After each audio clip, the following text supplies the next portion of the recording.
read in 2 Chronicles chapter 4 in the King James Version.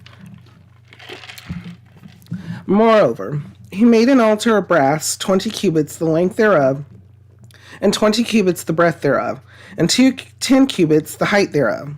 Also he made a molten sea of 10 cubits from brim to brim, round in compass, and 5 cubits the height thereof, and a line of 30 cubits did compass it round about. And under it was the similitude of oxen, which did compass it round about 10 in a cubit, compassing the sea round about. 2 rows of oxen were cast. When it was cast, it stood upon 12 oxen, 3 looking toward the north, and 3 looking toward the west, and 3 looking toward the south, and 3 looking towards the east.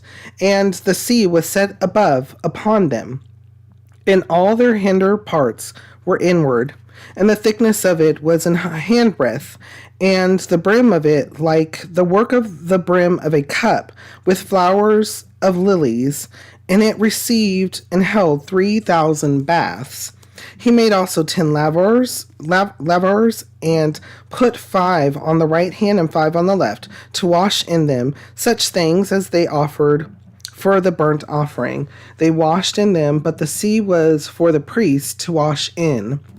And he made 10 candlesticks of gold according to their form, and set them in the temple, 5 on the right hand and 5 on the left.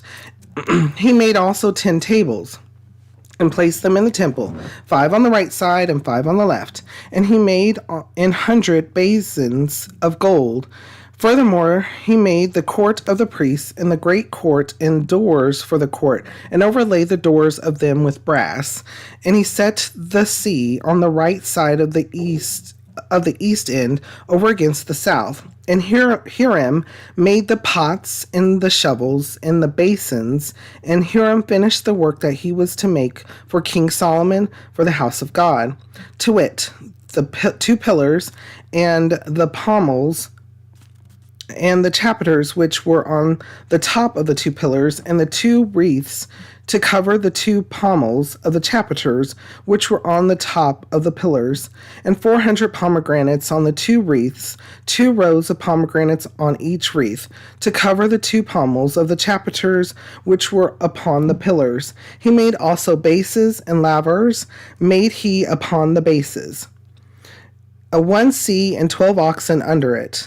The pots also, and the shovels, and the flesh hooks, and all their instruments did Hiram his father make to King Solomon for the house of the Lord of bright brass.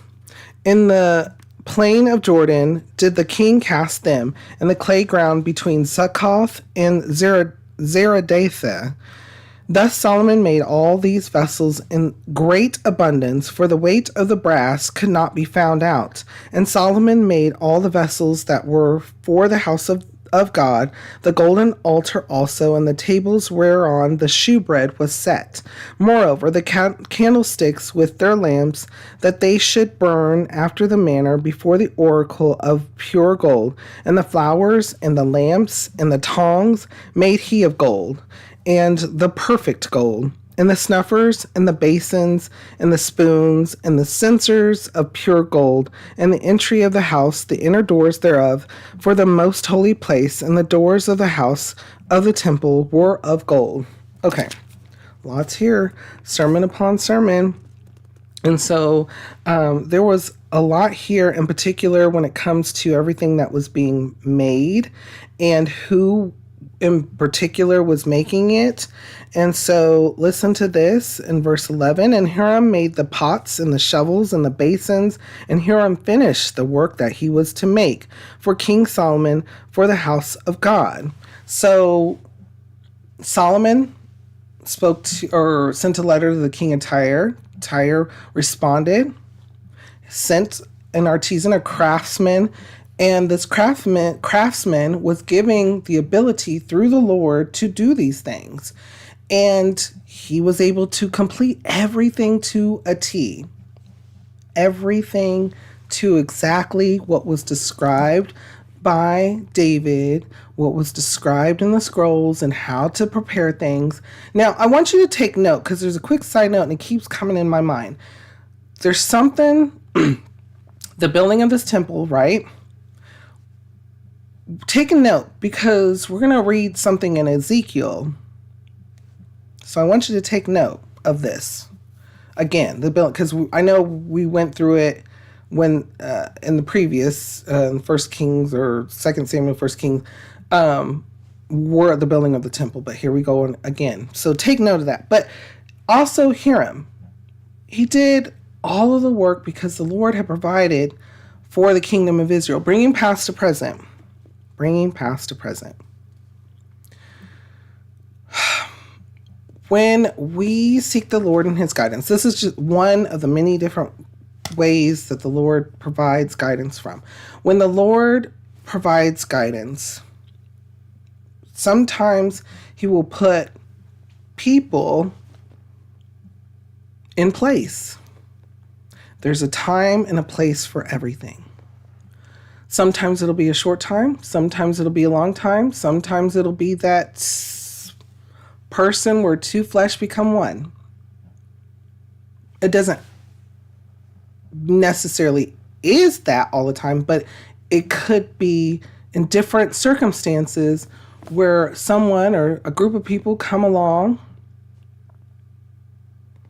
and they're there for a particular time in a particular place and a particular reason. In the Lord's guidance, when all things good, all good things come from above.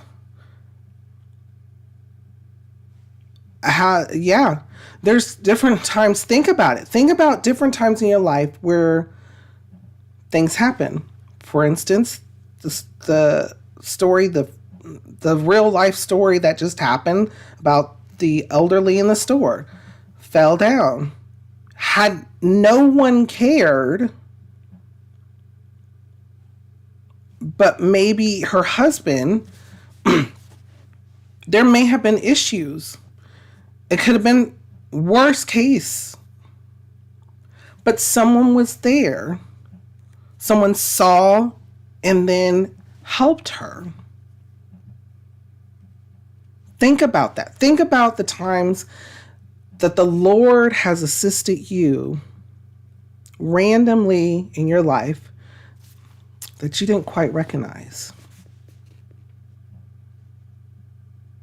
Remember, King Hiram recognized what Solomon was saying and said, hey, I recognize what you're saying, and the Lord provided you that wisdom. Yeah, there's a lot here. Before we go on, though, what kind of thoughts or feelings come to your mind when we read over this? How does it make you feel, and what does it make you think?